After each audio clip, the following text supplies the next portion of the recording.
I want to bring in U.S. Senator Richard Blumenthal, who sits on the Judiciary Committee and is a former prosecutor.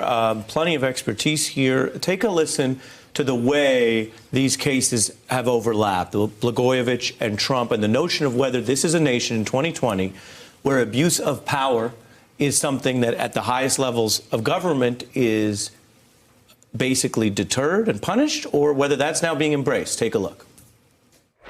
The case is a fairy tale. The process is a witch hunt. Are you talking about the witch hunt? Is that what you mean? Is that what you're talking about? I hear it's a joke. I'm not going to quit a job the people hired me to do because of false accusations and a political lynch mob. He said he was a victim of a, quote, lynching. It's a word that many Democrats have used. It's a word that many people have used over the years. The fact that he might say, he being Rod Blagojevich, say things that offend people doesn't make them impeachable. I believe it was inappropriate. I do not believe it was impeachable.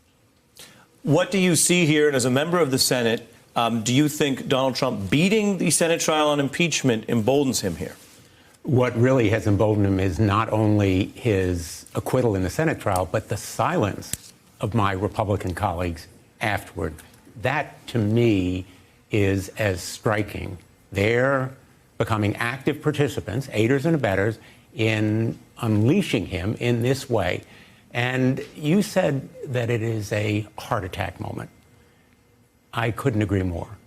You know, on my walls in my office, Ari, I have lots of pictures with famous people, but I also have the seal of the Department of Justice because I served as United States Attorney, and what that seal means to me is justice and the Department of Justice have to be independent and impartial.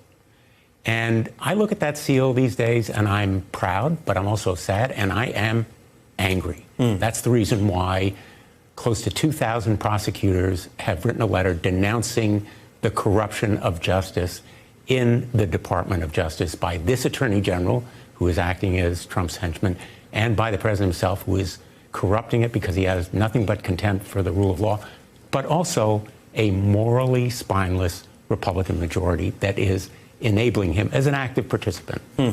And Giuliani, as mentioned, was at the center of the Ukraine plot, is allegedly feeding information to the Justice Department, where he's also at least a person of interest, if not a subject, of investigation in New York by the office he used to run. So it is quite striking that Mr. Carrick, who was literally, as I pointed out, in business with Giuliani-Carrick partners, who's not in prison anymore, so there isn't even a allegedly humanitarian reason to reopen this discussion, but who many New Yorkers, I mean, I cover this, many members of the NYPD were very upset with him because most officers do not act that way. Most officers are not obviously accused, let alone convicted of that. And he was at the top acting that way. And the president comes in and does this while Giuliani is under investigation. I want to play what Mr. Giuliani said about this. He also admitting that it was all a mistake to ever get involved with Carrick. Take a look at that from the archive.